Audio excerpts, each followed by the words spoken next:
सो hello दोस्तों, welcome back to the channel. तो class 11 physics का हम आज इलेक्ट्रोस्टैटिक्स स्टार्ट करने जा रहे हैं, जिसमें हम इलेक्ट्रोस्टैटिक की डेफिनेशन देखेंगे, इलेक्ट्रोस्टैटिक्स का मतलब क्या होता है, साथ में चार्ज क्या होता है एंड चार्ज की जो प्रॉपर्टीज होती है वो क्या होती है, इन डिटेल में डिस्कस करने वाले। तो आइए इस टॉपिक को शुरू करते हैं। सो माय डियर फ्रेंड्स, सबसे पहले तो हम इलेक्ट्रोस्टैटिक्स का मतलब समझ लेते हैं, इन डिटेल में समझाएंगे और कोशिश करेंगे कि सब कुछ यही लिख कर देंगे, आपको नोट्स के लिए इधर उधर भटकने की जरूरत नहीं है। सो देखो माय डियर फ्रेंड्स, और फिर भी एक बार आप कोशिश कर लेना कि किताब एक बार पढ़ लेना। तो देखो इलेक्ट्रोस्टैटिक्स का मतलब क्या होता है। अगर इलेक्ट्रोस्टैटिक इस वर्ड को अगर आप ध्यान से देख पा रहे होगी कि ये दो वर्ड से बना हुआ है, ठीक है। पहला है इलेक्ट्रो, पहला क्या है इलेक्ट्रो, एंड दूसरा है स्टैटिस्टिक्स। अब इसका क्या मतलब है भाई, इलेक्ट्रोस्टैटिक्स, इलेक्ट्रो का मतलब हम चार्ज समझ सकते हैं, इलेक्ट्रो का मतलब क्या है चार्ज है, और स्टैटिक्स का मतलब वो चार्ज रुका हुआ है, वो चार्ज रेस्ट पे है, ठीक है। तो ऐसे इस ब्रांच में हम स्टडी करेंगे, उसी जब चार्ज रेस्ट में हो और उसकी जब स्टडी की जाती है जिस ब्रांच में, तो उसी ब्रांच को क्या बोला जाएगा, इलेक्ट्रोस्टैटिक्स। अगर मैं इसकी डेफिनेशन लिखना चाहूं तो वो क्या हो जाएगा। सो देखो माय फ्रेंड्स, मैं इसकी डेफिनेशन लिख रहा हूं, the electrostatics is the branch of physics, is the branch of physics. ये एक फिजिक्स की ब्रांच है जो कि हमको पता है। The electrostatic is the branch of physics. इसमें क्या स्टडी की जाएगी, which deals with the study of rest, या नॉन मूविंग चार्ज बोल सकते हो उसको, नॉन मूविंग चार्ज, ठीक है। तो इसी को क्या बोलेंगे हम, इलेक्ट्रोस्टैटिक्स। अब ये चार्ज बोला है मैंने, नॉन मूविंग चार्ज। अब ये चार्ज क्या है भैया, इसके बारे में भी थोड़ा सा समझ लेते हैं। ये जो चार्ज होता है माय डियर फ्रेंड्स हमारे पास, ये जो चार्ज है जनरली हम किससे डिनोटेड करेंगे इसको हम charge is denoted by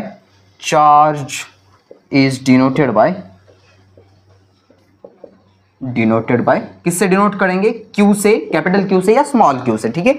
charge is denoted by Q, and also उसके साथ में इसका जो चार्ज का जो एसआई यूनिट होता है, तो वो क्या होता है, कूलम होता है, ठीक है। SI unit of charge, SI unit of charge क्या होगा, इस कूलम, ठीक है। इसको सी से दिखाएंगे हम। अब माय डियर फ्रेंड्स, इसके बाद ये जो एसआई यूनिट ऑफ चार्ज के बाद ये जो चार्ज होता है, ये एक्चुअल में क्या होता है, एक इंट्रिंसिक प्रॉपर्टी होती है किसी भी मैटर की। जिस तरीके से हमारे पास कोई एक मैटर होगा, उसकी जैसे कि मास एक प्रॉपर्टी हो गई, उसी तरीके से क्या हो गया, चार्ज भी एक उसकी क्या हो गई, इंट्रिंसिक प्रॉपर्टी हो गई। तो मैं ऐसे भी यहां भी बोल सकता हूं कि द चार्ज इज इंट्रिंसिक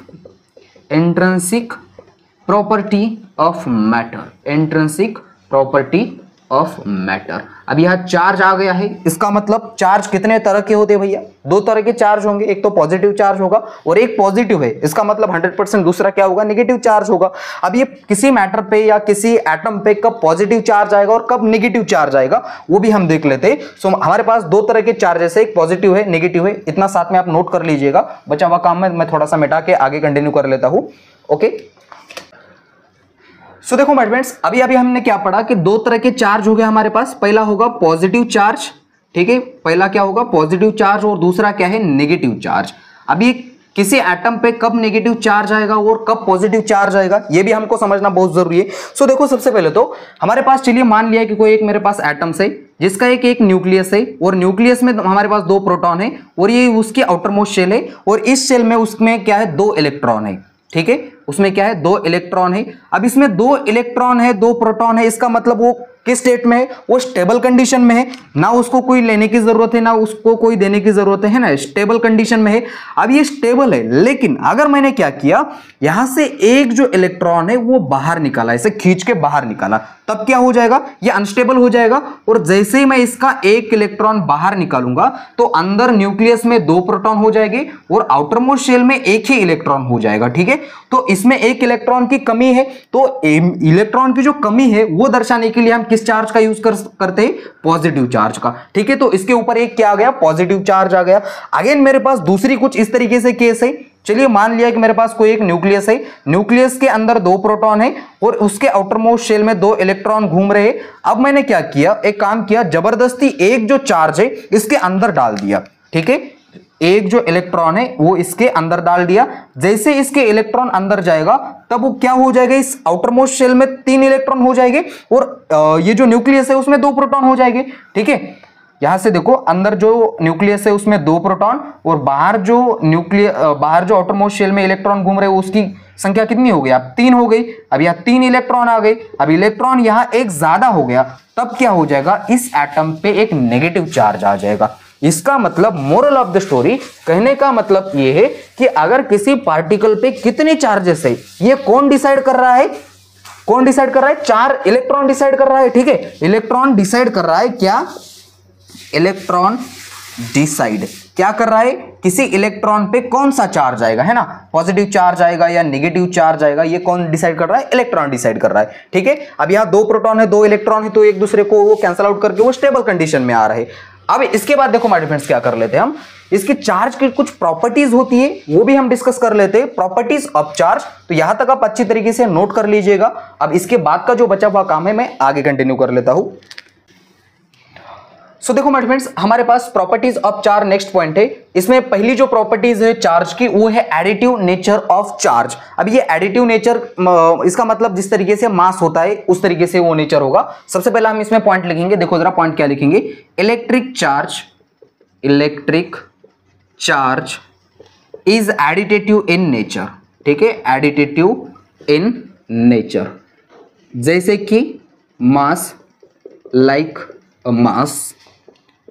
अब इसको हम अगर मास से अगर मैं कंपेयर करना चाहूं, ये मेरे पास कोई एक बॉडी है और इस बॉडी का जो भी मास होगा वो माय फ्रेंड्स मास किस तरीके से होगा, है ना? मास ऑफ बॉडी हमेशा पॉजिटिव रहेगा। इस बॉडी का मास अगर पॉजिटिव है, अगर मैं इस टोटल मास की बात करूं, ठीक है, टोटल मास भी इसका हमेशा क्या रहेगा? पॉजिटिव ही रहेगा। तो क्या मैं बोल सकता हूं कि total mass of body is also positive, is always positive. Spelling mistake आप देख लेना अच्छी तरीके से। अगर मेरे पास कोई एक बॉडी है उसका मास तो हमेशा पॉजिटिव रहेगा, वो टोटल मास भी हमेशा उसका क्या रहेगा? पॉजिटिव रहेगा। लेकिन अगर कोई बॉडी, चार्ज के केस में ऐसा नहीं होगा। क्या होगा उस चार्ज के केस में? अगर मान लिया कि मेरे पास कोई एक बॉडी है एंड उस पे क्या है? कुछ चार्जेस है। अब ये चार्जेस जो है हमारे पास 2 तरह के हो सकते हैं। या तो उस बॉडी पे क्या हो सकता है? या तो उस बॉडी पे पॉजिटिव चार्ज हो सकता है या तो उस बॉडी पे नेगेटिव चार्ज हो सकता है। ठीक है, या तो उस बॉडी पे क्या होगा? पॉजिटिव चार्ज होगा या तो उस बॉडी पे नेगेटिव चार्ज होगा।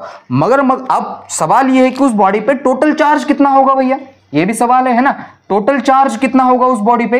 टोटल चार्ज, अब ये कौन डिसाइड करेगा कि इस बॉडी पे टोटल चार्ज कितना है? देखो जरा, अगर पॉजिटिव चार्ज ज्यादा है और नेगेटिव चार्ज कम है तो इसका मतलब टोटल चार्ज जो हमारे पास आएगा वो चार्ज कैसा आएगा? पॉजिटिव चार्ज आएगा, है ना? और दूसरी केस ये बन सकती है कि अगर पॉजिटिव चार्ज कम है as compare to negative charge, तो उसकी जो सम करेंगे हम, टोटल चार्ज निकालने की कोशिश करेंगे, तो वो चार्ज क्या आ जाएगा? नेगेटिव चार्ज आ जाएगा। और तीसरी केस हमारे पास ये बन सकती है कि अगर पॉजिटिव चार्ज और नेगेटिव चार्ज इस बॉडी पे कितने हैं? समान है, इक्वल है, तो उस केसेस में जो हमारे पास टोटल चार्ज आएंगे उस बॉडी पे वो कितने होंगे? 0 होंगे। ठीक है, इसका मतलब किसी बॉडी पे टोटल चार्ज या तो पॉजिटिव हो सकते हैं या तो नेगेटिव हो सकते हैं या तो 0 भी हो सकते हैं। सो देखो माय फ्रेंड्स, अब मान लिया कि मेरे पास कोई एक ऐसी इस तरीके से एक प्यारी सी ऐसी बॉडी है और इसमें हमारे पास क्या है? नंबर ऑफ चार्जेस है। जिस तरीके से मैंने बोला कि इस पे पहला चार्ज है Q1, दूसरा है Q2 एंड तीसरा है Q3 एंड ऐसे करते करते बहुत सारे चार्जेस है इसमें। मैंने मान लिया कि Qn चार्जेस है। अगर मेरे को इस बॉडी पे कितने टोटल चार्जेस है ये निकालना है, मैंने लिखा टोटल चार्जेस के लिए Q, तो हमको क्या करना पड़ता है? इस सारे चार्जेस की एडिशन करनी पड़ती है। अब इसमें से कुछ पॉजिटिव हो सकते हैं, कुछ नेगेटिव हो सकते हैं, तो नेट चार्ज कुछ भी आ सकता है इसमें से। सो मैंने इसको लिखा Q1 plus Q2 plus Q3 plus and so on Qn तक। ठीक है, तो इसी नेचर को क्या बोला जाएगा my friends? Additive nature of charge. अब इसके बाद का जो पॉइंट्स है वो है हमारे पास एडिटिविटी के बाद क्वांटाइजेशन ऑफ चार्ज। यहां तक आप अच्छी तरीके से नोट कर लीजिएगा, बचा हुआ काम में मैं थोड़ा आगे कंटिन्यू कर लेता हूं। ओके, सो देखो माय फ्रेंड्स, हमारे पास जो सेकंड प्रॉपर्टी है वो है क्वांटाइजेशन ऑफ चार्ज। अब इस क्वांटाइजेशन ऑफ चार्ज पढ़ने से पहले मैं आपको कुछ समझाना चाहूंगा। हमारे पास, हमको पता है कि ये हमारे पास क्या होता है? एक एटम्स होता है। ये एटम्स का न्यूक्लियस में प्रोटॉन होंगे और साथ में न्यूट्रॉन होंगे एंड उसके अराउंड क्या घूम रहे होंगे? इलेक्ट्रॉन घूम रहे होंगे। हमको पता है कि इलेक्ट्रॉन पे जो होता है वो नेगेटिव चार्ज होता है और प्रोटॉन पे पॉजिटिव चार्ज होता है। अब ये तो सवाल है कि इस इलेक्ट्रॉन पे कितने पॉजिटिव चार्जेस है। ठीक है, तो मैं यहां लिखना चाहूंगा the charge of an electron, electron पे जो सारे के सारे चार्जेस होंगे वो कुछ इस तरीके से होंगे। अब यह इलेक्ट्रॉन के लिए नेगेटिव और प्रोटॉन के लिए पॉजिटिव ऐसा भी दिखाया जाता है। तो मैं यहां लिखूंगा इलेक्ट्रॉन पे कितने चार्ज होंगे, 1.6 इंटू 10 की पावर -19 कूलम। ठीक है, यहां हमारे पास वेयर जो सी है वो किसको स्टैंड्स कर रहा है, वो कूलम। ठीक है, सी फॉर क्या है, कूलम, सी फॉर कूलम, जो कि क्या होता है, एसआई यूनिट। ठीक है, एसआई यूनिट ऑफ चार्ज, सी यानी कि एसआई यूनिट ऑफ चार्ज। अब हमको ये भी पता चल गया कि ये हो गया, तो इसको क्या बोला जाता है माय डियर फ्रेंड्स, हमारी फिजिक्स की भाषा में उसको इलेक्ट्रॉन को ई को बोला जाता है। 1.6 इंटू 10 की पावर -19 कूलम, इसको बोलते हैं एलिमेंट्री चार्ज। इसको क्या बोलते हैं, एलिमेंट्री चार्ज। अब ये जो किसी बॉडी है तो उस बॉडी पे हमको टोटल अगर चार्ज निकालना है तो वो क्या होगा, integral multiple of elementary charge. तो मैं वो भी यहां लाइन लिखना चाहूंगा। सो यहां इस स्टेटमेंट्स में हम लिखेंगे the charge of an body, the charge of an body is a integral multiple of, is a integral multiple of plus और माइनस इसलिए कि प्रोटॉन के लिए होता प्लस और इलेक्ट्रॉन के लिए माइनस, प्लस और minus elementary charge e. Okay, the charge of an of a body is integral multiple of e, यानी कि एलिमेंट्री चार्ज। इसको अगर मैं दिखाने की कोशिश करूं तो Q इक्वल टू, इसको हम इस तरीके से लिख सकते हैं प्लस और माइनस, और n जो है हमारे पास n इंटीजर है, और यहां मैं लिखूंगा E। E stands for elementary charge, जिसकी वैल्यू होगी 1.6 इंटू 10 की पावर -19 कूलम।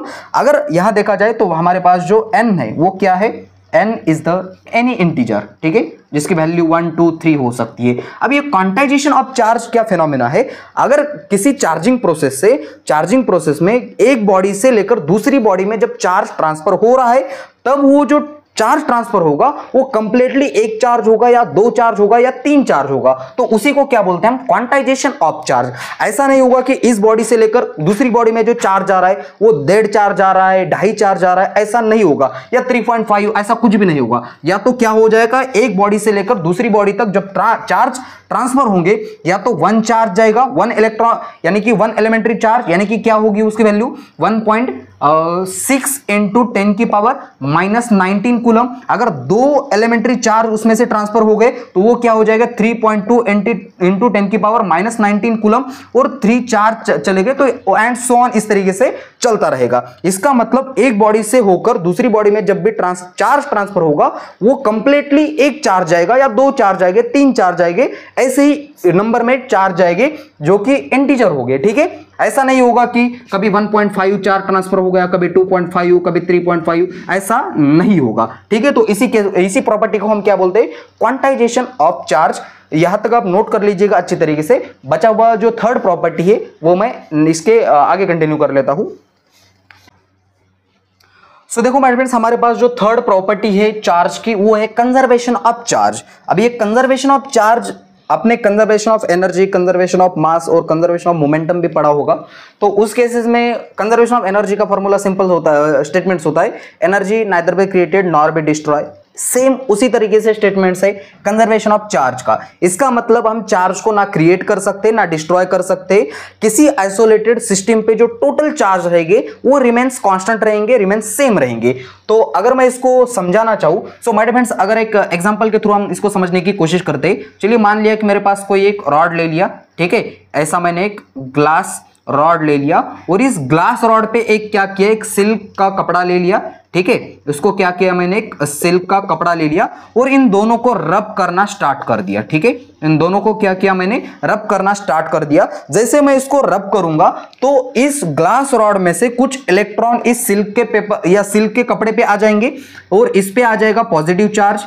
जितने इस पे पॉजिटिव चार्ज आएंगे उतने ही उस सिल्क के पेपर पे या सिल्क के कपड़े पे नेगेटिव चार्ज आएंगे। ठीक है, अगर इसमें 4 पॉजिटिव चार्ज आएंगे, अब 4 तो आएंगे नहीं, बहुत ज्यादा आएंगे, लेकिन मान लेते हैं हम इसमें 4 पॉजिटिव चार्ज आ गए। अब इसमें क्या आएंगे, 4 नेगेटिव चार्ज आ जाएंगे। और कहने का मतलब ये है कि कंजर्वेशन ऑफ चार्ज हमको ये बोलता है कि अगर मैं बात करूं कि टोटल चार्ज, या ऐसे भी मैं लिख सकता हूं इसको कि charge of an glass rod glass rod is equal to, वो रहेंगे चार्ज ऑफ एन, कौन से, सिल्क, ठीक है, चार्ज ऑफ एन सिल्क। और इसमें से चार्ज गए हैं, इसका मतलब इसमें कौन से होंगे, वो पॉजिटिव चार्ज होंगे 100%, एंड इसमें गए हैं और इस पे क्या होगा, नेगेटिव चार्ज होगा। ओके, इस तरीके से अगर मैं इस टोटल सिस्टम का चार्ज कहने की बात करूं, नेट चार्ज बोलूं इस टोटल आइसोलेटेड सिस्टम पे, तो ये क्या हो जाएगा, अगर मैं इस तरफ लाने की कोशिश करूं तो क्या मैं ऐसा बोल सकता हूं, क्या चार्ज ऑफ या positive charge of an glass rod plus क्या हो जाएगी, negative charge of an silk. ये कितने हो गए, नेट चार्ज इक्वल टू हमेशा 0 रहेंगे, ठीक है। हम इसको ऐसा भी बोल सकते हैं कि नेट चार्ज, क्यू नेट, वो कितने रहेंगे, 0 रहेंगे। इसका मतलब ड्यूरिंग एनी फिजिकल प्रोसेस, मैं यहाँ उसका स्टेटमेंट्स भी लिखना चाहूंगा, during any physical process,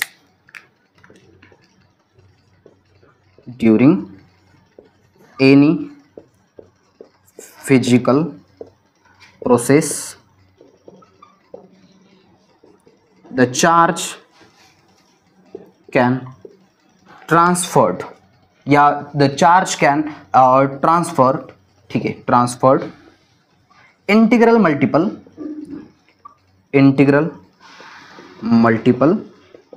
of elementary charge. एक बॉडी से लेकर जब दूसरी बॉडी में चार्ज ट्रांसफर होता है तो ऐसे केसेस में हम उसको बोल सकते हैं कि the charge neither be created, the charge of an isolated system remains constant.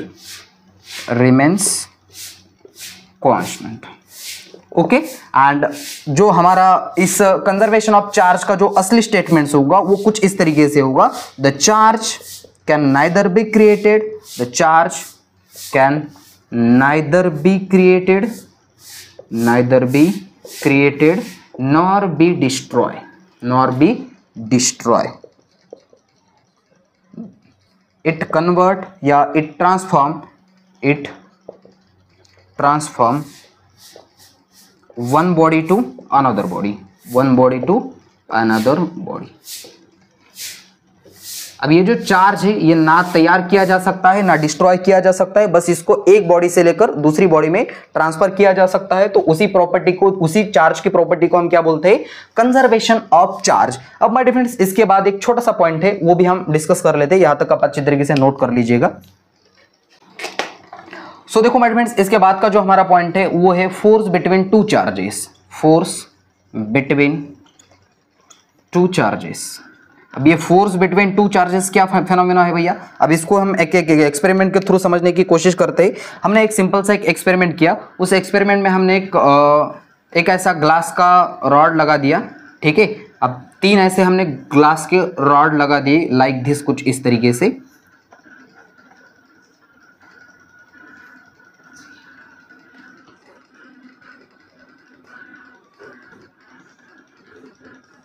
हमने क्या किया, इसे 3 ग्लास के रॉड लगा दिए। अब हमने बोला कि इस पे जो है, मान लिया कि इस पे नेगेटिव चार्जेस है इस तरीके से, एंड इस वाले पे भी क्या है, नेगेटिव चार्जेस है, एंड ये जो सेकंड वाला जो हमारा पार्ट है इस पे क्या है, पॉजिटिव चार्जेस है। अब हमने एक एक्सपेरिमेंट के दौरान ऐसी सिचुएशन हमने ला दी कि दूसरा क्या किया, दूसरा एक जो नेगेटिव चार्ज वाला ही रॉड इसके नजदीक में ला दिया। जो रॉड है वो हमारा नेगेटिव चार्ज वाला रॉड है, तो इस पे भी नेगेटिव चार्जेस है और उस पे भी, ऊपर वाले पे भी नेगेटिव चार्ज है। तो देखा गया कि ये वाला जो रॉड है वो इस डायरेक्शन में मोशन कर रहा था, और दूसरी केसेस में हमने क्या किया, जो दूसरा जो रॉड है वो पॉजिटिव चार्ज वाला इसके नजदीक लाने की कोशिश की। तो ये दूसरा वाला जो रॉड है हमारा, और इस पे चार्जेस थे, पॉजिटिव चार्जेस थे, और जैसे इसमें पॉजिटिव चार्जेस है और ये एक दूसरे के नजदीक लाने की कोशिश की, तो ये दोनों अच्छी तरीके से एक दूसरे को क्या कर गए, अट्रैक्ट कर गए। और फिर से एक बार हमने दूसरा एक वही ये वाला रॉड ले लिया और इस रॉड के नजदीक लाने की कोशिश की, और देखा गया कि ये दोनों एक दूसरे को क्या कर रहे हैं, एक दूसरे को रिपेल कर रहे हैं, ठीक है। इस पे भी क्या है, नेगेटिव पॉजिटिव चार्ज है, तो ये वाला रॉड इस डायरेक्शन में मूव हो रहा था। तो इसका मतलब मोरल ऑफ द स्टोरी कहने का मतलब ये है कि अगर मैं लाइक चार्जेस, जैसे कि लाइक चार्जेस, लाइक का मतलब वो सेम चार्जेस, ठीक है, लाइक चार्जेस क्या करते हैं, जैसे कि पॉजिटिव पॉजिटिव हो गया या नेगेटिव नेगेटिव हो गया, इन दोनों को नजदीक लाने की कोशिश की, तब क्या हो गया, वो एक दूसरे को क्या कर रहे थे, रिपेल कर रहे थे। देखो ये वाला केस और ये वाला केस, दोनों सेम सेम चार्जेस, एक दूसरे को उसने रिपेल किया। और दूसरे जो डिसलाइक चार्जेस है, इसका मतलब अपोजिट चार्जेस है, उसको क्या बोल सकते हो, अपोजिट चार्जेस, अपोजिट चार्जेस। जैसे कि क्या हो गया, एक पॉजिटिव हो गया, एक नेगेटिव एक पॉजिटिव, या दूसरा पॉजिटिव या नेगेटिव, कुछ इस तरीके से समझ सकते हो। वो दूसरे को एक दूसरे को क्या कर रहे थे, अच्छी तरीके से अट्रैक्ट कर रहे थे। तो ये सिंपल केसेस है कि like charges are repel to each other and opposite charges are attract to each other. Simple सा फिनोमेना है। तो इसके बाद के लेक्चर में हम कूलम्स लॉ और वेक्टर फॉर्म, जैसे कि स्केलर फॉर्म हो गया, वो लेकर आएंगे। और इसी वीडियो को यहाँ देते फुल स्टॉप। तब तक के लिए वेरी ऑल द बेस्ट।